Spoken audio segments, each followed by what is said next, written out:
Welcome, everyone. Welcome to the Interledger Community Call. We have a couple of updates, and then we'll get into the deep dive. First, there are a few more people joining in. I'll let them in. Yeah, we'll get started with Adrian. Adrian, over to you. Sure. Hey, everyone. Thanks, Benil. So from the Fynbos side, a lot of our effort focused on enabling a Fynbos wallet for European users. We've been working very closely with the team at GitHub to leverage some of their infrastructure for this, and it's going along pretty well. I think we've managed to get onboarding completed and some of the on-ramps working in Sandbox. So our goal is to have that ready by the end of the month, so that it's usable at a conference in mid-May in Germany. And then we are also working between our MSP in the US and GitHub's e-money issuer in Europe to try and coordinate setting up a correspondent relationship between them that can be used for peering, so that we've now got basically 3 disconnected wallets in different jurisdictions, because we can service US users, we can service South African users, we can soon hopefully service European users, but what we want to do is make it seamlessly interoperable between them. That's the whole Interledger vision, right? So for that to work, we effectively have to pair our partners under the hood, which in traditional banking speak means setting up a correspondent relationship. For a lot of these partners, they're not banks. It's not something they've done before. So we're working with them to figure out what's required and put a plan together on that. So hopefully that's something we'll see some progress on over the next few weeks. And that's it from Fynbos side. Great. Thanks, Adrian. Any questions for Adrian?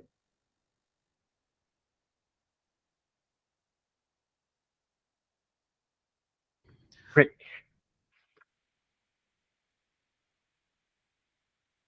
Next, we have some exciting updates from Anna. Over to you, Anna. Thanks, Benil. So we will be releasing our call for speakers for the Interledger Summit 2024 on Monday. So we're excited to make that live. It's going to be open for 6 weeks. And I can give you a sneak peek of the subjects that we'll be covering. So obviously, I'm sure you'll have seen the overarching theme, which is Bridging Worlds, Unleashing the Power of Interledger. So this year's summit is very much about catalysing all the amazing work that's already happening and seeing where there's opportunities for collaborations, to build more connections, and to bring new people into the ecosystem, to share the work that's been done and inspire other people to continue. So the 3 key theme areas will be infrastructure. So how do we build digital financial infrastructure, and creating an ethical and responsible open payments movement? So in that area, we'll be looking at the opportunities and challenges around building digital financial infrastructure, policy and regulation, and social capital and capacity. The second theme area will be innovation. So we'll be looking at how can we support the adoption of open fintech through Interledger. So that will be where we're sharing updates, insights and opportunities for collaborations. Also with a focus on web monetization, and the kind of case studies, projects and innovations that are happening within the ecosystem. And then the last theme area is inclusion. So looking at how we can increase access to digital financial services. So creating opportunities for economic participation and growth, specifically looking at underrepresented groups and vulnerable populations, and looking at digital financial inclusion aligned with the United Nations SDG goals, looking at cross-border remittance pathways, and then the ecosystem collaborations and opportunities there. So we also have taken some of the feedback on board from last year about the length of sessions that will be available. So rather than 15-minute kind of talks, we've increased that to 25 minutes because we know everybody's got a lot to say and a lot to share. So we wanted to give a bit more space for that. And we've also put kind of handover times as well. So you won't be kind of back up against another presentation. There's breathing space if people want to move between sessions or just to have like a smoother handover. So we'll have 25-minute session blocks. Then for talks and demos, we've got 40-minute for panel discussions, and then we've got a workshop option, which can either be a 40-minute workshop or an 80-minute workshop. And that's all going to be going live on Monday. And it will also be sharing the links in our newsletter, which will be going out on Tuesday. Does anybody have any questions? No? Okay, cool. Look forward to seeing all these submissions. Great. Thanks, Neil. Yeah, thanks, Hannah. So the details will be out this Monday, 15th April. So keep an eye on that. Next up, we have Sabine. Sabine, over to you. I actually now have a question for Anna. Can I go ask that first? Yeah. Sure, please. So if the sessions are going to be longer in general, that does mean that we're going to have less sessions than last year? Or are we going to go longer in the day? Like how we're going to slightly kind of extend the day. So there's a slightly different format this year. So we are having a slightly longer day on the Saturday. And we'll run into kind of like networking at the end of that day as well. So we've extended the day slightly on Saturday, and bad news, I've started it earlier as well. So I've started at 9 each day as well. So adding extra time in, but there'll be lots of lovely food and drinks. So it'll be fine. You'll be well fed and watered throughout the day, so you can get up a little bit earlier.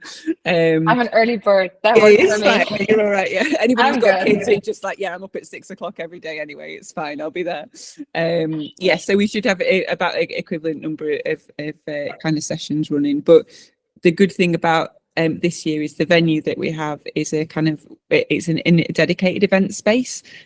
So like last year for people that were at Costa Rica, if you wanted to go to like change sessions and go somewhere else, it was like a bit of a walk to get to the different rooms, whereas this year it's going to be much easier if you want to move between the different sessions that are running as well. So hopefully there's a bit more flexibility that people who really want to get to sessions are going to be able to make it. So yeah, we'll be looking at the same number of sessions but slightly longer days. And the other change this year as well is we'll have the it'll be a closing summit party. So rather than having it on the Saturday night, it'll be the Sunday night.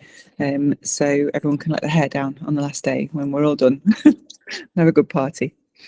Brianna was Nobody very has to be nervous about to have a good the party. Yeah, exactly. It's going to be fine. But we will put like kind of some drinks and food on the Saturday night as well. So there's still going to be like a bit of a celebration there as well. But like a low key celebration.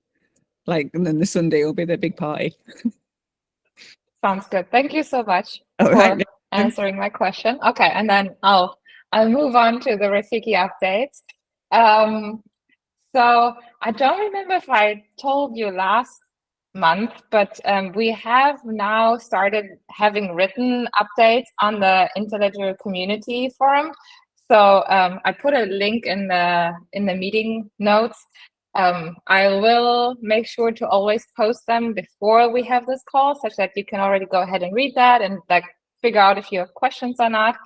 And yeah, since Vanille told me we have some extra time today, I will basically just walk you through that and add some more words to what I've already written down and tell you what has happened in Rafiki land over the last month. So we have had yet another release. We're on Alpha 8 now, still no beta, unfortunately. I'll get to why. But yeah, let me tell you what's in Alpha 8. So for those of you integrating Rafiki, we've made two changes. I guess we've done more, but two important ones. One is that we've made SPSP support optional. So in case you do not want to expose the SPSP server, you can you can turn this off now. And then also GitHub is running Rafiki in Kubernetes, and today has pointed out that it would be great that today you can explain that yourself. Go ahead. Wrong button. Wrong button. Okay, I thought you wanted to explain your change yourself. No. So today has added a change such that we can leverage the init containers in Kubernetes. Basically, you can now run migrations manually, which means that in Kubernetes, if you run them in the init container and they fail, it doesn't spin up the rest of the whole stack. So those are the two main changes there. Ephraim, you have a question. Yeah, a real quick question. It's about the installing the NVM. We noticed that the version has changed, right, from 18 to 20 now. Yes, that is correct. Question: how do we communicate these changes? Is it somewhere in the website or something like that? Because it was working like a week ago, and then this week I found that it had changed.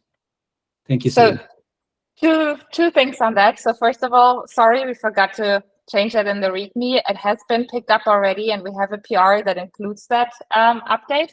But also we have Jason on the Rafiki team working on just adding an NVM file to the repo such that you can just do NVM use, and then it uses that in whatever its version is in the file in the repo. So that should make this process much smoother. And we just have to remember to always update that file whenever we are upgrading the version. But we'll try to make sure that happens.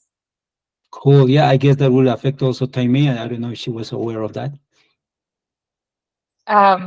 She probably was. We probably told her in one of our plenty meetings. But yeah, sorry. Okay. No worries. Sorry about that.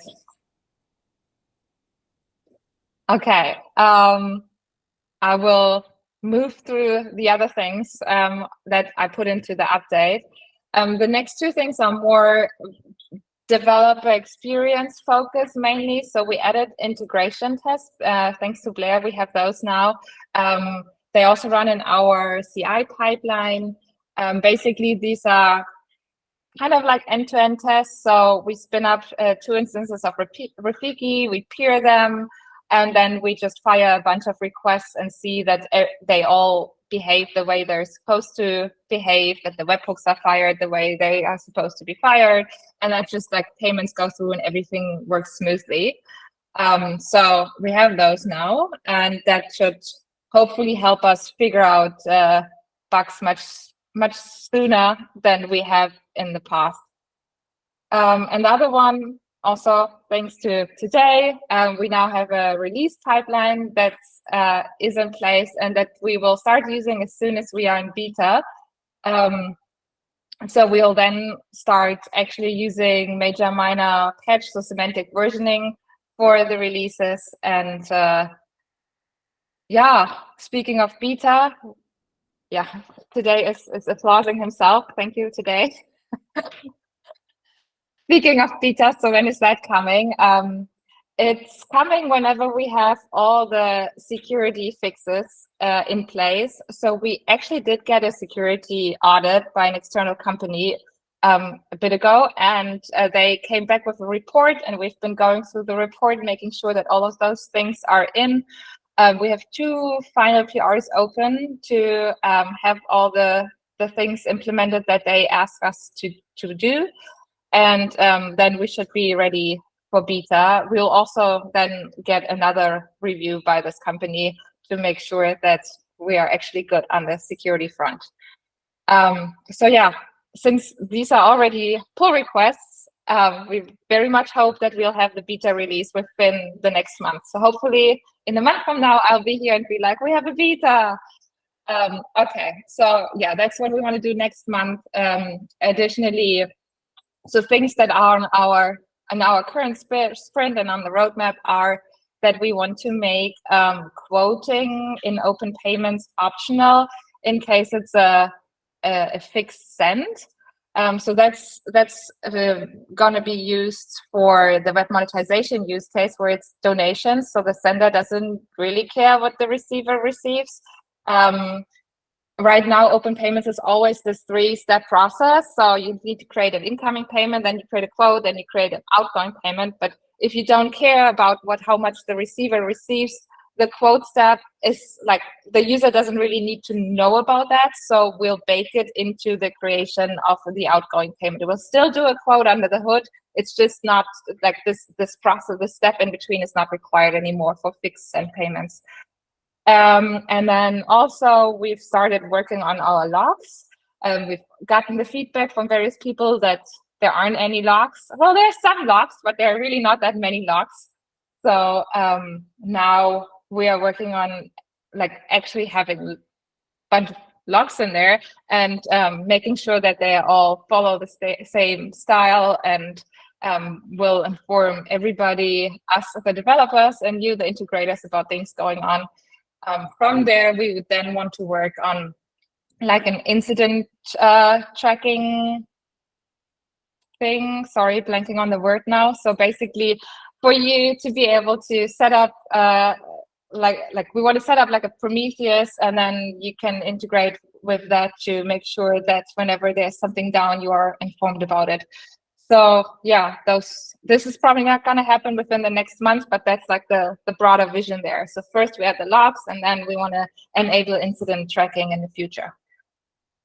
I hope I covered everything. If I missed something, somebody that feels like I missed something, please speak up. Otherwise, back to you, Vinir.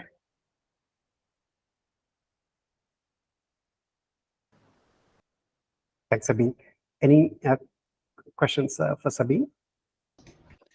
Sabine, sorry, you mentioned locks. What are they? Information that what do you mean? What are locks?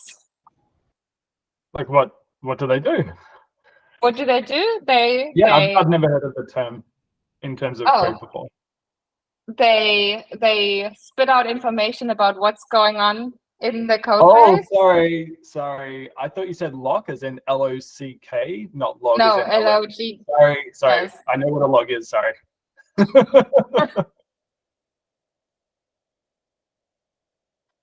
That was funny.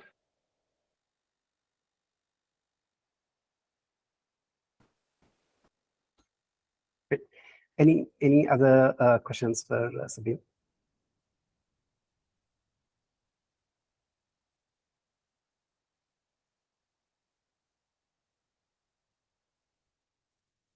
Fernando. Yeah, hi everyone. Just do we have a date, an approximate date into which we will go into beta? So I'm hoping within the month, but you are asking a software developer to put a date on things, and we don't like that. Okay, but by the end of the month sounds good. Yeah, fingers crossed. Okay, great. Good luck. Thanks.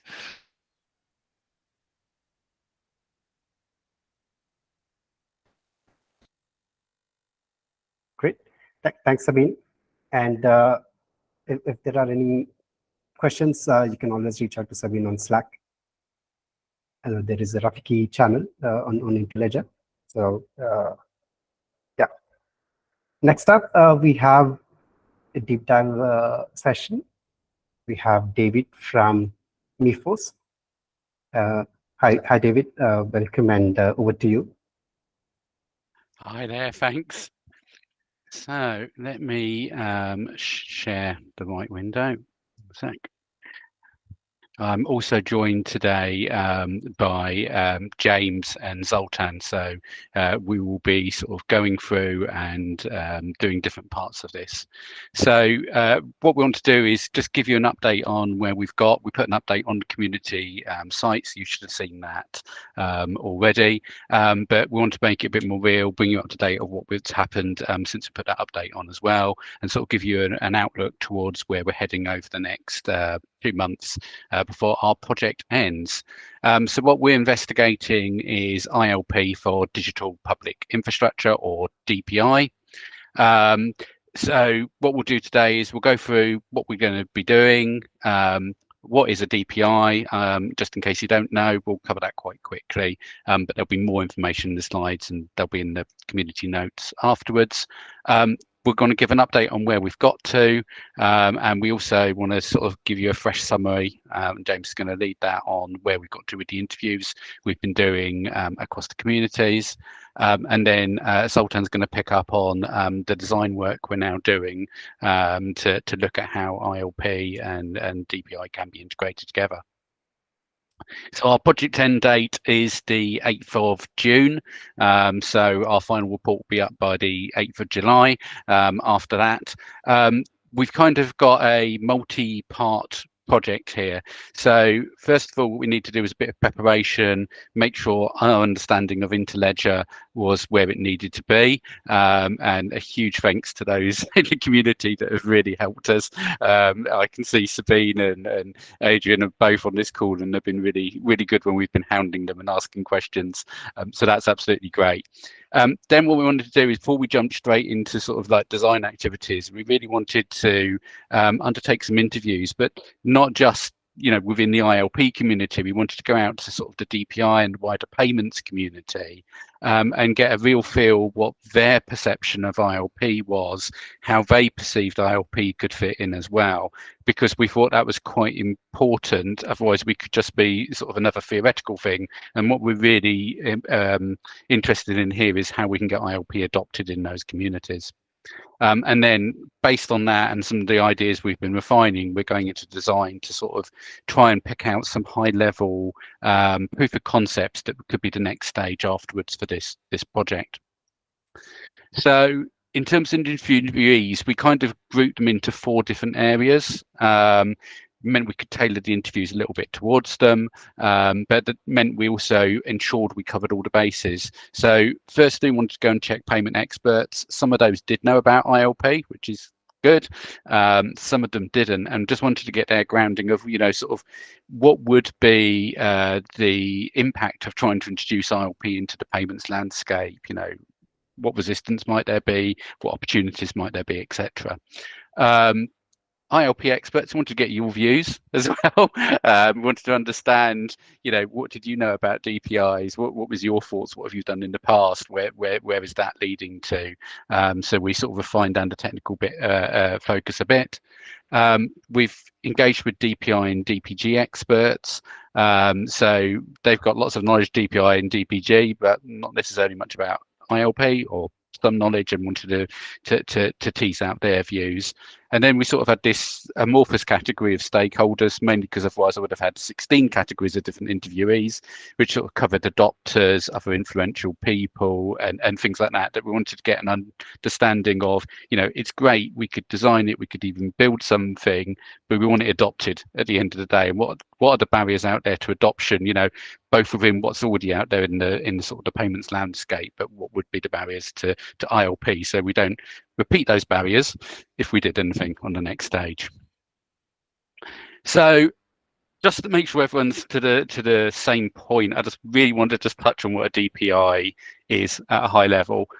So for DPIs, think exactly the same as like your utilities, your ports, your highways, your water systems.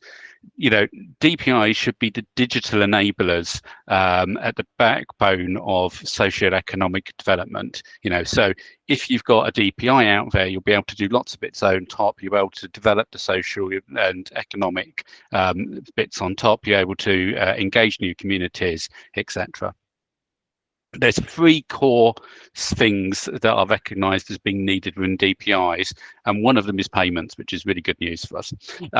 So identity, payments, and data exchange. If you want to know more about DPIs, I really would recommend the UNDP DPI playbook, which came out recently. It's quite a long document, so you'll be glad to know I'm not going through all 92 slides of that document today for you. I didn't get that much time, but I really wanted to just like flag that, because it actually is a really readable and really dippable into document, unlike some documents which you have to sort of try and find. So that is, if I give you one link to go away and look at afterwards, that's the link I want you to go away and look at. The other term we use is DPGs. And DPGs are like building blocks, effectively. They're digital public goods. They're actual solutions that can fit into a DPI. They can be used on their own rights. DPIs don't need to use DPGs, but generally it's recognised it's better if they do use DPGs. And you can see there's a huge lot, and there's some that you'll know, Moduloop, because obviously it's worked really closely with Interledger in the past and it is at the moment. Obviously the Tiger Beetle stuff flowing through into there as well. MOSIP, Mifos ourselves, you know, Apache Fineract, OpenGTP, these are some of the DPGs that are out there. If you want to go and find out more about what DPGs are, the Digital Public Good Allowance is really good, and all the DPGs can be assessed, and they are listed on there as the DPGs that have been assessed and actually meet that criteria. So what have we done? So far we've conducted over 18 interviews. I say over 18 because I know there's some yesterday and I finished this slide earlier, so I think we're probably about the 20 mark. Now, as I said, we've had some really great in-depth technical sessions. Thanks, Sabine. Thanks, Adrian, for your patience as well as your time. We've also worked quite closely with Nee from Bitsworks, who's been a previous grantee. We want to get his perspective on working and how to do it. So that's been really useful as well. We've also been at 2 sort of events where we sort of been taking the opportunity to grab people, talk a bit more about ILP on the sidelines and get their feedback into it as well. So that was MOSIP Connect in Ethiopia and the Moduloop convening only a couple of weeks ago in Kenya as well. So we've had people at those really just getting that feedback and starting to get the message out there. And we have literally started the design activities in the last few weeks as well. So with that, hopefully James will come off mute, and I'd like to hand over to James, who's been leading our interviews. Great, thanks, David. Yeah, let's go to the next slide. Yep. So, I mean, I think it's fair to say that most of the experts had not heard of the ILP technologies if they were coming from the sort of the traditional banking or payments world. Or from cryptocurrencies even. We did have a deliberate bias to speak to some people who were familiar with both ILP and DPIs, so we were able to have some of those conversations as well. So I do think one of the impacts of this effort is we are indirectly creating some awareness of what ILP is amongst some folks that haven't heard of it before. The folks at the Center for Digital Public Infrastructure, which I think I want to emphasize is, you know, came about through efforts at the G20, is somewhat loosely based on the India stack notion, and the Center for DPI is based in Bangalore and has a lot of global attention right now. So the UN, World Bank, etc., are looking at this as a sort of new wave of things to build over the next 5 to 10 years globally. So I think it's important for the ILP to sort of figure out how it might relate to that kind of global structure. Some of the things that the center, the folks there mentioned is they, you know, look, you need to have things that will be a full stack solution. So you need to answer the questions about how does this integrate with identity, how it fully handles customer due diligence, which includes KYC, but other onboarding kinds of things, fraud detection, and then of course settlement. So, so I think that's important. I think directionally what we could say there is if we were to partner with MOSIP or OpenG2P around some of those other aspects that have already been included in a DPI, then we can get there. Some folks, the next bullet point, some folks mentioned central bank digital currencies. somewhat out of the blue. I didn't raise this topic, and so it was interesting that they saw an immediate connection to that. The recent announcement by the European Central Bank and the way they're thinking about retail central bank digital currencies and how they're imagining under PSD3, the new payment system directive for Europe, there might be some opportunities there that folks thought it would be interesting to explore. And although it wasn't directly a DPI, how those kinds of trends in Europe will inform the DPI conversation is still an active area of discussion globally. It's not clear. Another interesting observation I would say is that, 7 years ago when I was working on the Moja Loop system definition, more like 9 years ago now, the presence of ISO 222 systems was very preliminary. Now they're dominant. Now lots of governments are investing in ISO 222 systems. And so once you've made that investment, you don't want to abandon that. So it could be that, you need to be thinking about the next cycle of investment, which will come in the, 7 to 10 year time frame. And so just thinking about how those cycles of technology come over time. Next slide. Settlement is super important, and we've got to figure out at ILF, I would argue, how to make this a key part of the value proposition, how to describe participation in settlement systems in a very detailed way. I have to have examples of it, compliance and payment scheme rules. If there was a way to enforce that in code, and make sure that the account management entities can operate within that regulated environment, perhaps participate in some regulatory sandboxes. The DPI conversation is actually moving now towards a concept of DPI as a service. So they want to do sort of rapid deployment concept of a DPI. So it could be that part of the effort could be around setting that up with ILP and other technologies.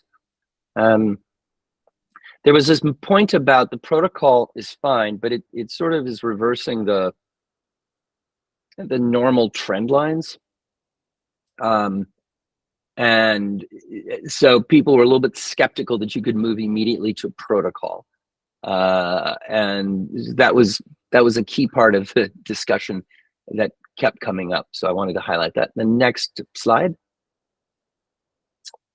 So here I've gone through, they have 5 different principles for DPIs and then why they're important. I won't read through all of this. This will be in the community notes.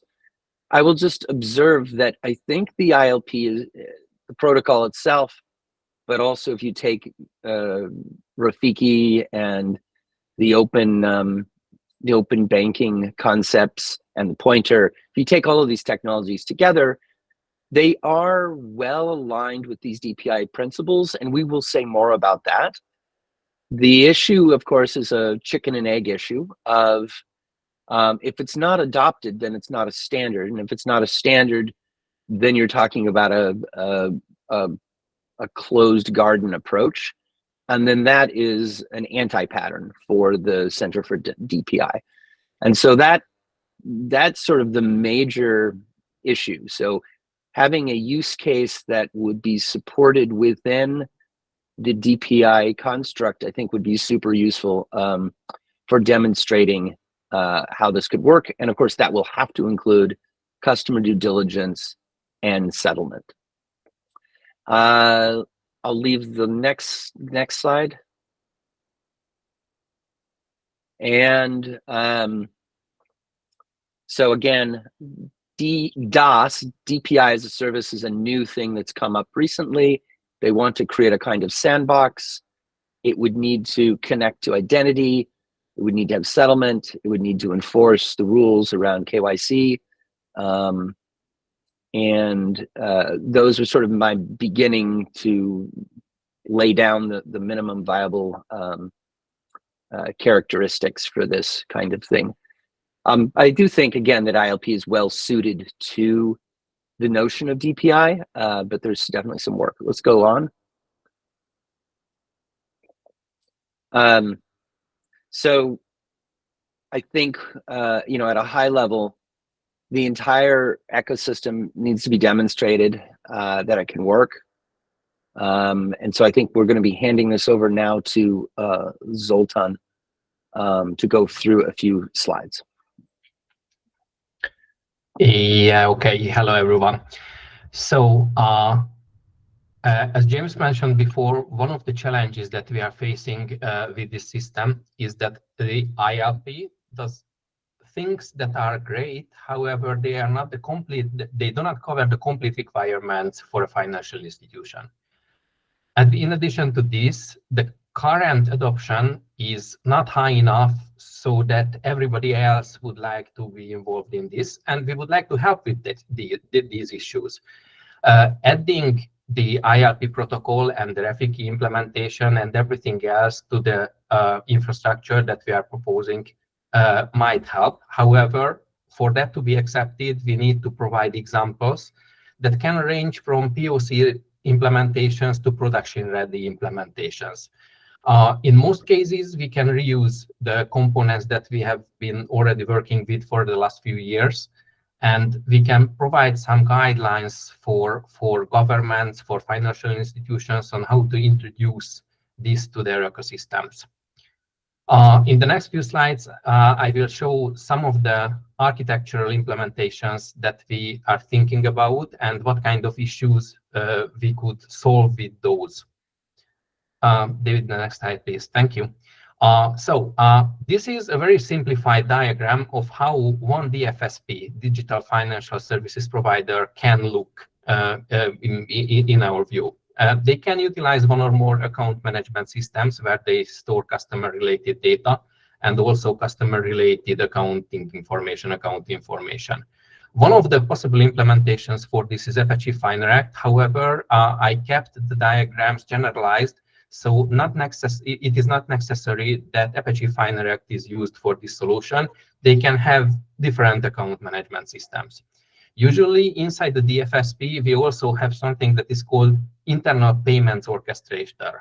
This payments orchestrator is responsible for connecting the account management systems to the outside payment networks. One of the examples of the payment networks that they currently usually connect to is the ISO 2022 payment networks.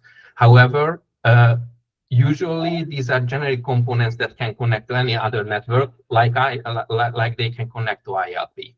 I added some logos here because one of the implementations for the payments orchestration solution is available at Mifos, which is called the Payment Hub or Payment Hub Enterprise Edition. And it already has connectors for many account management systems, including Fineract. And it is quite easy to develop a new connector for such a payment hub to connect via Rafiki to the Interledger protocol network.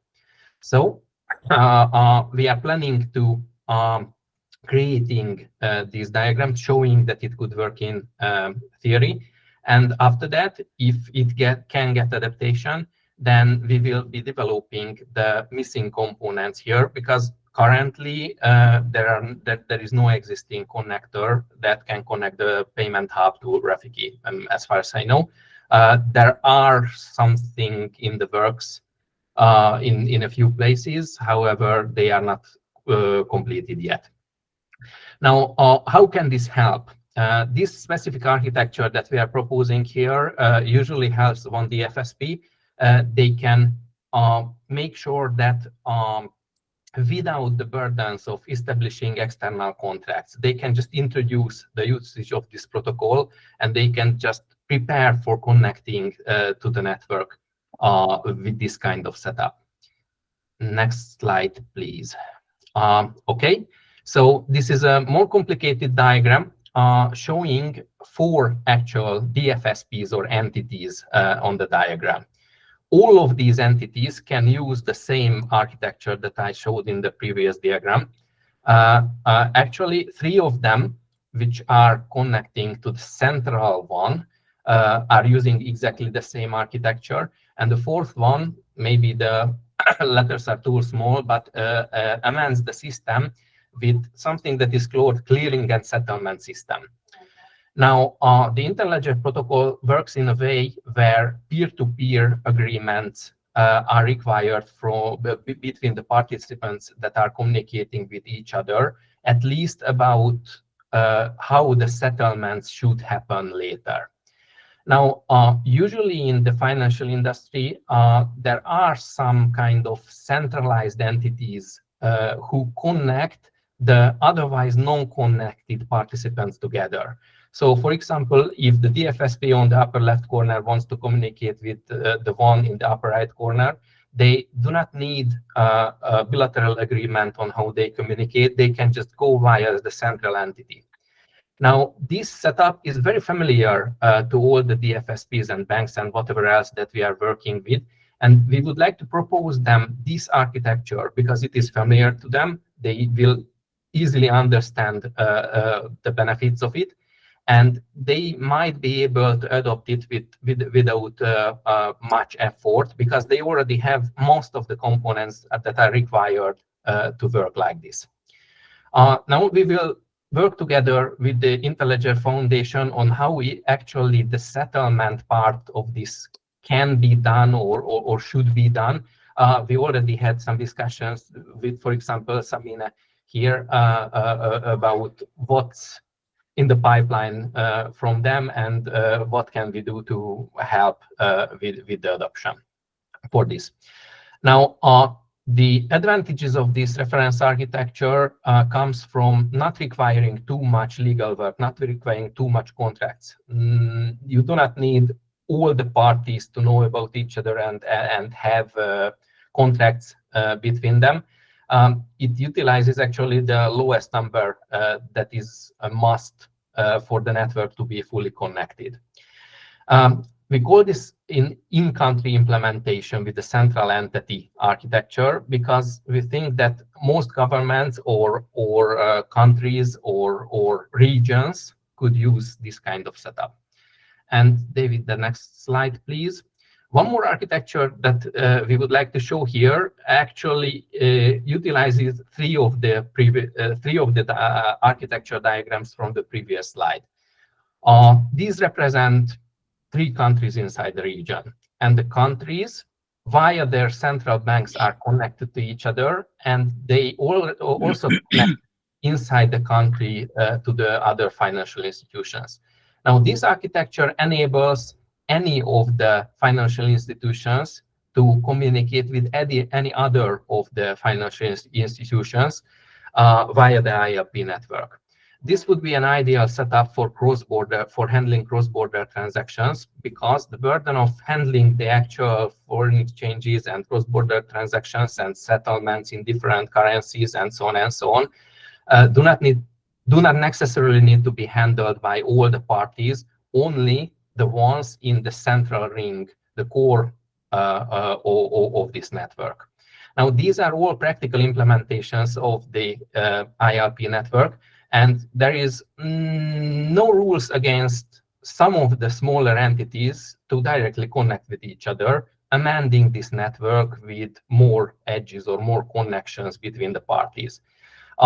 This could utilize the advantages of the protocol where payments can be routed via different routes among the entities.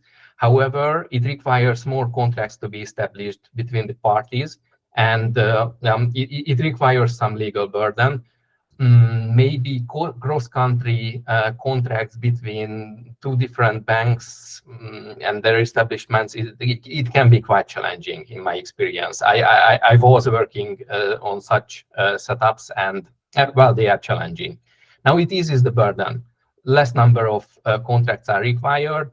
The routing can be established via the network, and everything could be happier with this kind of setup in practice.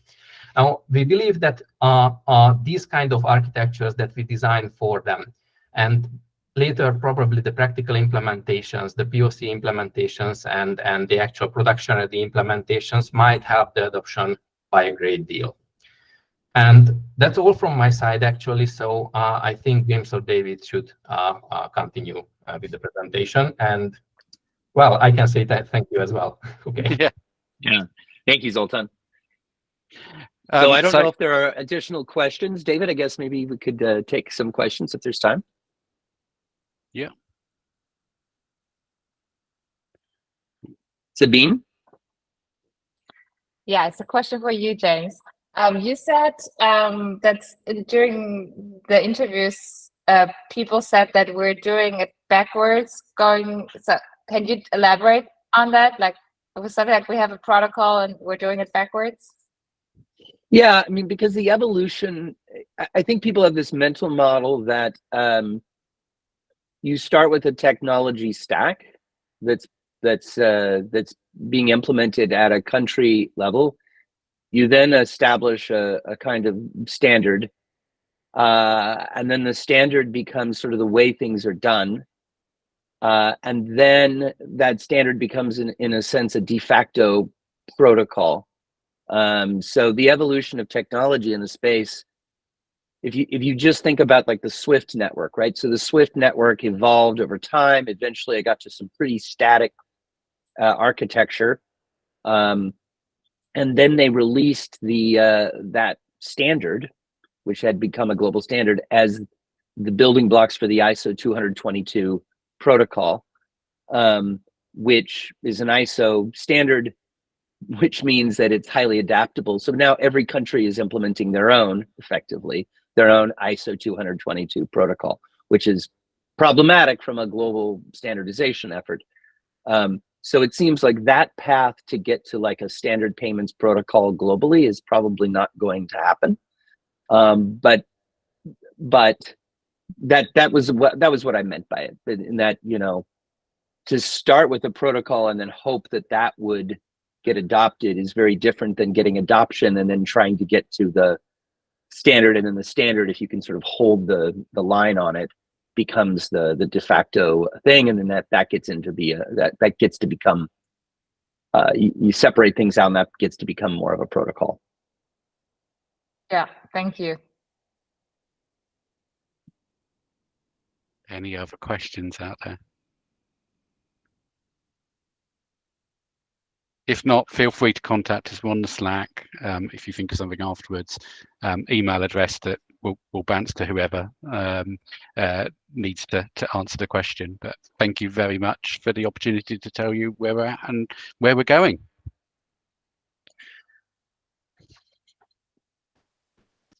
All right. Thank you, David, Zoltan, and James.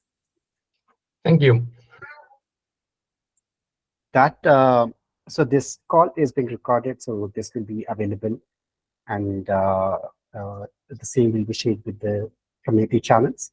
So if you have any questions, you can reach to David by the email, or we also have a Slack channel where you can talk to the team. Thanks, everyone, and have a great week. Thank you. Bye. Bye-bye. I know. Thank you. Bye.